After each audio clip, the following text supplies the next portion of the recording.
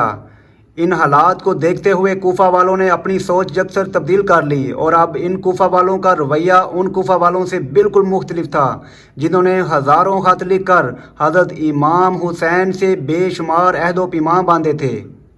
اگرچہ کوفہ والے یزید کی سربراہی کو بھی دل سے ماننے پر آمادہ نہ تھے، اس لیے انہوں نے حضرت امام حسین علیہ السلام کی خدمت میں انگنت خطوط بھیج کر آپ سے مدد کی اپیل کی تھی، لیکن ان کی منافقانہ ذہنیت انہیں ہمیشہ حق کی طرف مائل ہونے سے روک دیتی تھی۔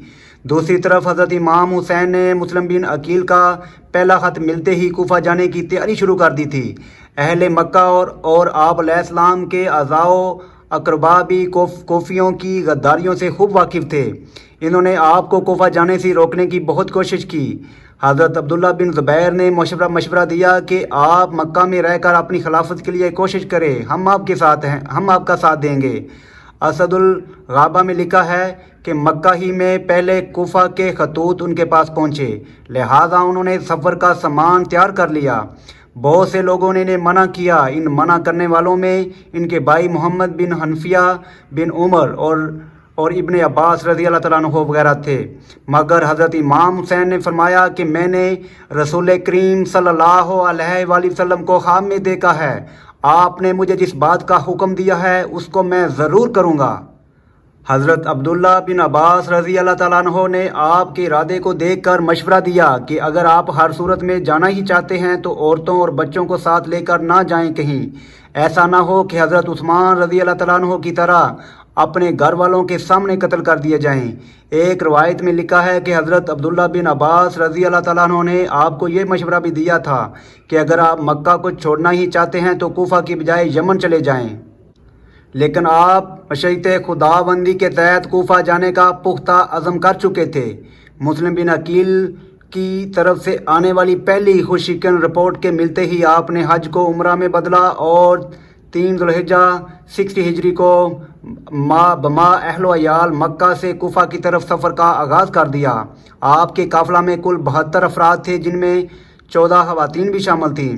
اس قافلے نے مکہ سے کربلا تک پہنچتے پہنچتے 13 جگہوں پر پڑاؤ کیا۔ پہلی منزل تنعیم اور دوسری منزل صفا نامی جگہ تھی۔ اس جگہ حضرت امام حسین کی ملاقات مشہور شاعر سے ہوئی، ان کا نام تھا حمام بن غالب۔ تو اس نے ایک سوال کے جواب میں آپ کو کوفہ والوں کی خصلت سے آگاہ کرتے ہوئے کہا۔ اس پہ شاعر کہتا ہے، اگرچہ لوگوں کے دل آپ کے ساتھ ہیں مگر ان کی تلواریں بنو امیہ کی حمایت میں نکلیں گی۔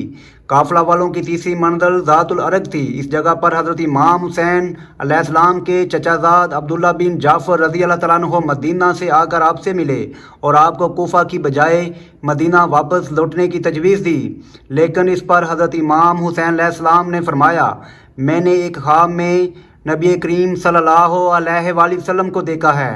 آپ صلی اللہ علیہ وآلہ وسلم نے مجھے ایک ارشاد فرمایا ہے جسے میں ہر صورت میں پورا کروں گا، اسی لیے اب واپسی محال ہے۔ راستہ میں مختلف جگہوں سے لوگ آپ کے قافلہ میں شامل ہوتے رہے۔ حضرت امام حسین علیہ السلام کی مکہ سے کوفہ کی طرف روانگی کی خبر ہونے پر ابن زیاد نے تمام راستوں پر پہرا بٹھا دیا تاکہ آپ پر نگاہ رکھی جا سکے۔ حضرت امام حسین نے ایک قاصد قیس بن محصر کو کوفہ کی خبر لانے کے لیے بھیجا تو اسے گرفتار کر کے قتل کر دیا گیا۔ انا للہ و انا الیہ راجعون۔ اسی طرح مسلم بن عقیل رضی اللہ تعالیٰ عنہ کے قتل کی خبر آپ کو مقام صلیبیہ میں ملی تو آپ کے ارادہ میں کچھ تغیر ہوا۔ اس موقع پر چند ساتھیوں نے بھی واپسی کا مشورہ دیا، لیکن مسلم بن عقیل رضی اللہ تعالیٰ عنہ کے بھائیوں نے آگے جانے پر اصرار کیا اور کہا کہ یا تو ہم مسلم کے خون کا بدلہ لیں گے یا خود لڑ کر جان دے دیں گے۔ حضرت امام حسین علیہ السلام نے سب ساتھیوں کو جمع کر کے کوفہ کے حالات سے آگاہ کیا تو بتایا کہ ہمارے حامیوں نے ہمارا ساتھ چھوڑ دیا ہے، اس لیے اگر کوئی شخص واپس لوٹنا چاہتا ہے تو وہ خوشی سے ایسا کر سکتا ہے، میری طرف سے اس پر کوئی الزام نہیں۔ یہ سن کر وہ لوگ جو راستے میں ساتھ ہو گئے تھے آہستہ آہستہ الگ ہونے لگے اور صرف وہی جانصار ساتھی باقی رہ گئے جو مکہ سے آپ علیہ السلام کے ساتھ آئے تھے۔ شمر کے کہنے پر عمر بن سعد نے لشکر حسین کی طرف تیر پھینک کر لڑائی کا آغاز کیا۔ پھر کوفیوں کے لشکر سے 2 آدمی مقابلے کے لیے نکلے۔ حضرت امام حسین کی طرف سے ایک بہادر نے دونوں کو ٹھکانے لگا دیا۔ کچھ دیر اسی طرح لڑائی ہوتی رہی۔ پھر آپ علیہ السلام کے لشکر کے ایک آدمی نے کوفیوں کی صفوں پر حملہ کرنا شروع کیا۔ آپ کے ساتھیوں نے آل ابی طالب کو اس وقت تک میدان میں نہ نکلنے دیا جب تک وہ ایک ایک کر کے شہید نہ ہو گئے۔ پھر مسلم بن عقیل کے بیٹوں نے سبقت کرتے ہوئے دشمن پر حملہ کیا۔ اس کے بعد حضرت امام حسین کے بیٹے علی اکبر نے دشمنوں پر بہادرانہ حملے کیے اور بہت سے دشمنوں کو ہلاک کرنے کے بعد خود بھی شہید ہو گئے۔ اس کے بعد آپ کے بھائی عبداللہ، محمد، جعفر اور عثمان نے لڑائی میں باقاعدہ حصہ لیا اور دشمنوں کا نقصان کرنے کے بعد اپنی جانیں دے دیں۔ آخر میں حضرت امام حسین کے ایک نوعمر بیٹے محمد قاسم نے دشمنوں پر حملہ کیا اور وہ بھی شہید ہو گئے۔ حضرت امام حسین کے لیے کربلا میں اپنی شہادت سے بڑھ کر یہ مصیبت تھی کہ انہوں نے اپنی آنکھوں سے اپنے بیٹوں اور بھائیوں کو شہید ہوتے دیکھا۔ آپ علیہ السلام کے دکھوں میں یہ دکھ بھی شامل تھا کہ آپ علیہ السلام کی بیٹیاں اور بہنیں تمام روح فرزا مناظر اپنی آنکھوں سے دیکھ رہی تھیں۔ خیمہ میں صرف عورتیں اور علی بن حسین المعروف زین العابدین موجود تھے جو اس وقت بیمار اور چھوٹے بچے تھے۔ حضرت امام حسین جب تنہا رہ گئے پھر بھی آپ بہت بہادری اور جواں مردی سے لڑتے رہے۔